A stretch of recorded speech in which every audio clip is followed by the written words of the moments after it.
Israel.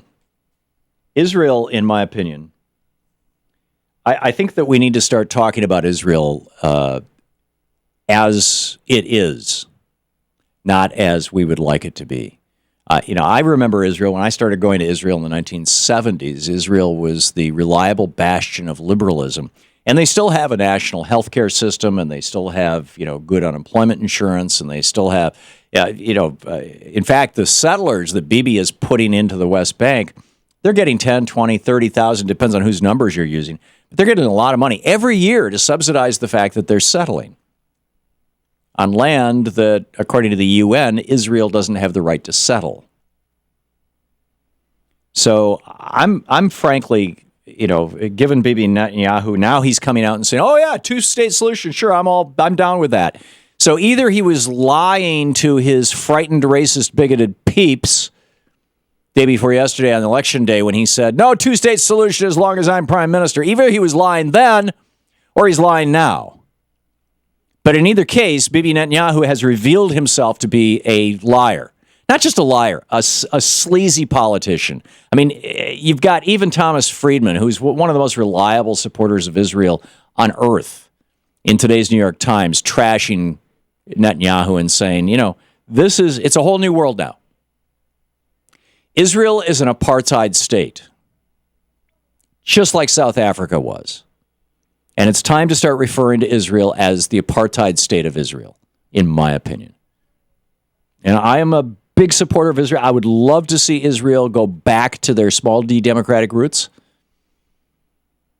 And what's so bizarre is that Netanyahu has succeeded in Israel in creating the same sort of thing that George W. Bush did here. Right-wingers are really good at this. They know how to kill people. They know how to beat the crap out of people. They know how to frighten and intimidate people. And then when people react to that, they know how to circle the wagons. So just like, in fact, President Obama called this out. This is clip number 4 here, Jim. President Obama pointed out who created ISIS. Here he is. ISIL is a direct outgrowth of al-Qaeda in Iraq that grew out of our invasion, which is an example of unintended consequences, which is why we should generally aim before we shoot.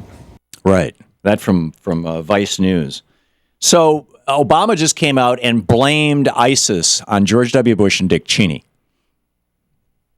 Right? Pretty straightforward stuff.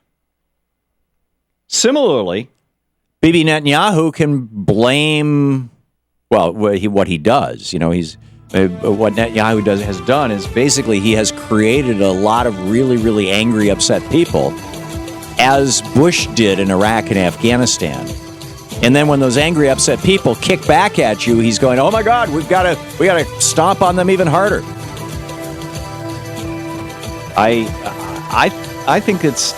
By the way, I'll tell you this after the break. Stick around.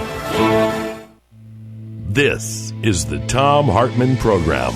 We have to consider whether the United States should veto any future UN efforts to hold Israel accountable the way we have in the past.